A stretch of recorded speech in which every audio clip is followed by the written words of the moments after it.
Hey Techno Studs, in this video we're going to talk about troubleshooting wireless. Now when it comes to technologies such as Ethernet, it can be a little bit problematic at times. We need to make sure that we run our Ethernet cables properly, that we're not getting next to equipment that's letting out a lot of electromagnetic interference, that we make sure that we don't run those lines too far. We need to make sure that we are terminating the ends properly. If we don't, it can cause problems on our wired networks. When it comes to wireless, all of those issues are amplified to such a greater degree. The way we transfer data through the air is just problematic. And so it creates some problems with troubleshooting. And so let's talk about the troubleshooting steps and how we would go about what we would take a look at when it comes to wireless troubleshooting.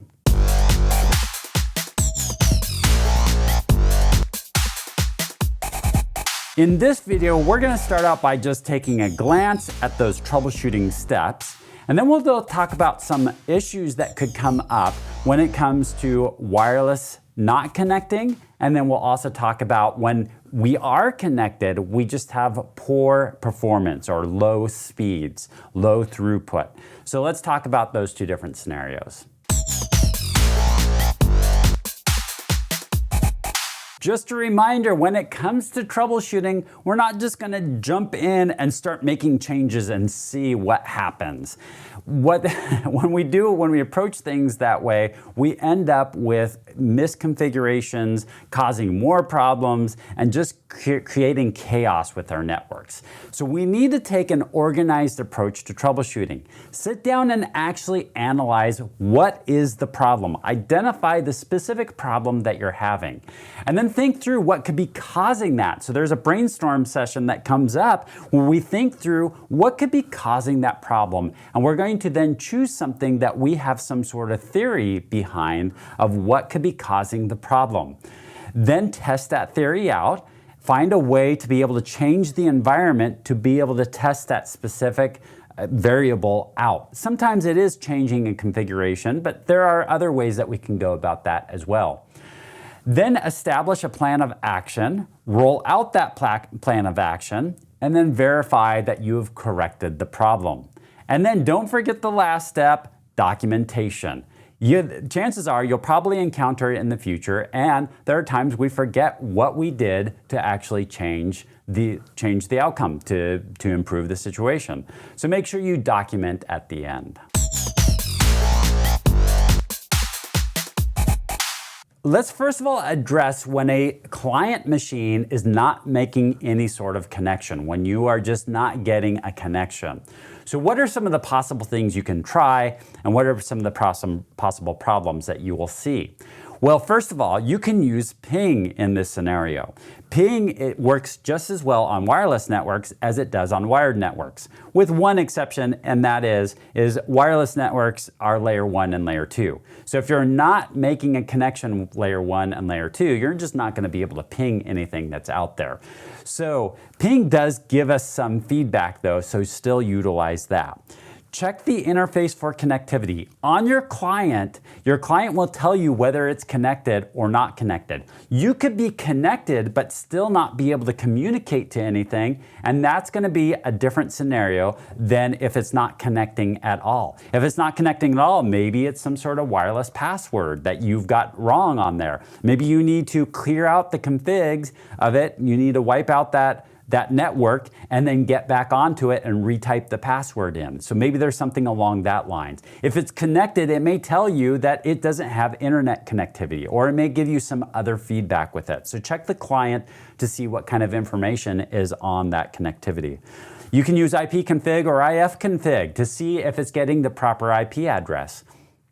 If it's not, maybe it's not getting an IP address at all, and maybe it's getting an APIPA address, a 169.254 number, and that will be a sign that it's not getting an IP address. So maybe it has connectivity, but you need to research why it's not getting an IP address.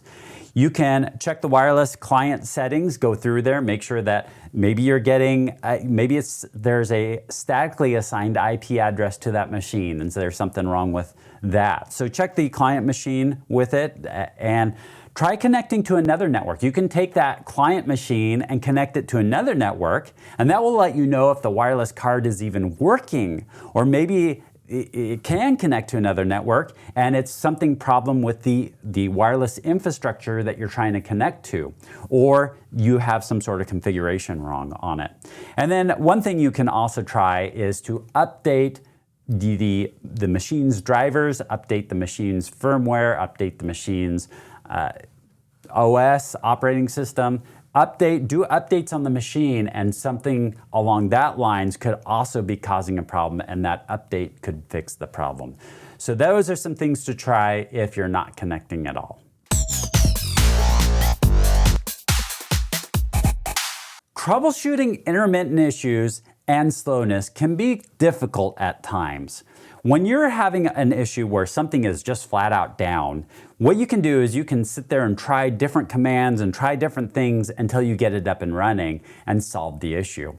But when you're talking about something that's intermittent, you have to hit it in the window that is causing a problem, or shuffle through logs to find out answers of why there's some sort of problem during those intermittent issues. Or when it comes to slowness, it's just really difficult to figure out what the core reason is for that slowness.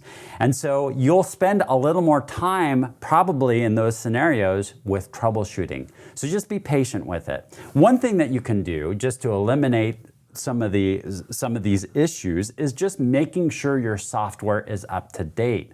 Making sure that your wireless LAN controller and your access points have up-to-date firmware on them, making sure that the clients have up-to-date operating systems on there. So that's an easy step just to make sure that that is not part of the issue, that that's not playing into the issue. But there are other things that will slow down your network as well. Here I've got the headquarters office, and I've got some access points, and it's showing you the coverage of these access points.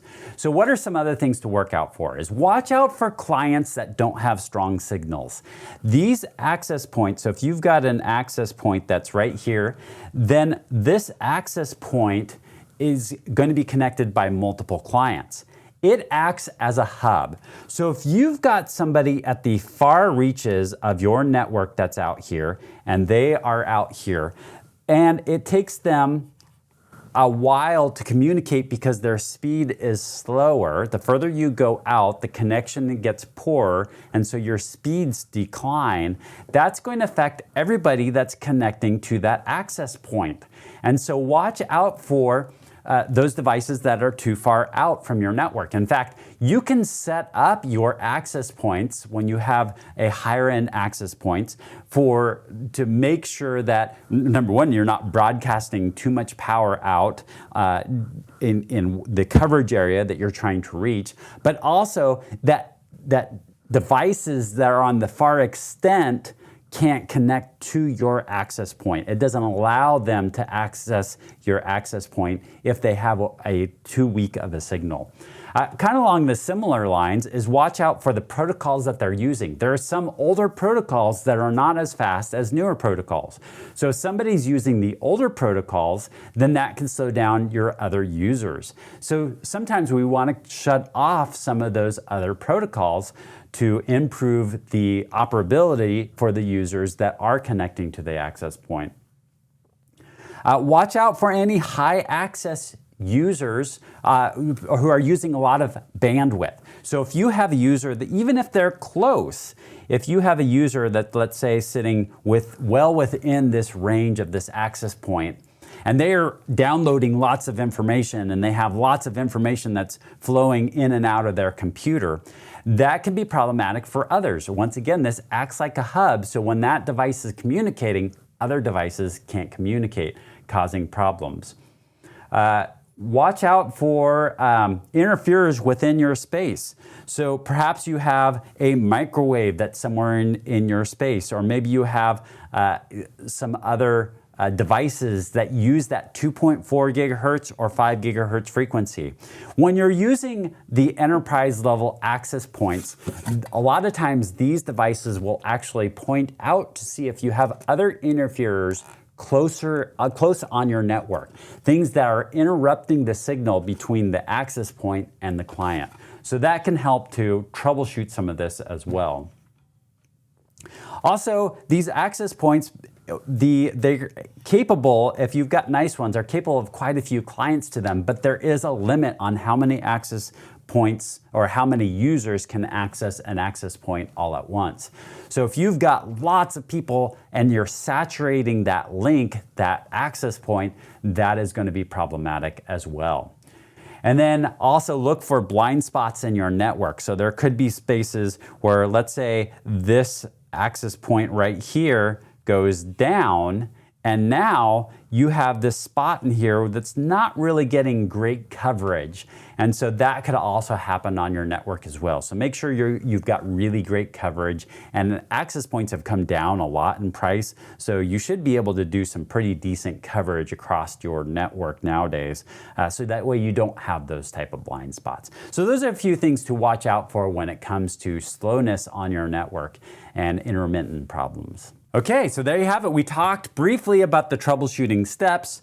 We went into some things to look out for and things to try when it comes to wireless devices not connecting. We also talked about what would look like with slowness, some sort of wireless network slowness or intermittent issues. So that's wireless troubleshooting. Once again, it can be a little bit more difficult with wireless, but it's still doable, and it's something that networks nowadays, most networks need some sort of wireless connectivity, so you'll probably end up having to do some troubleshooting with it.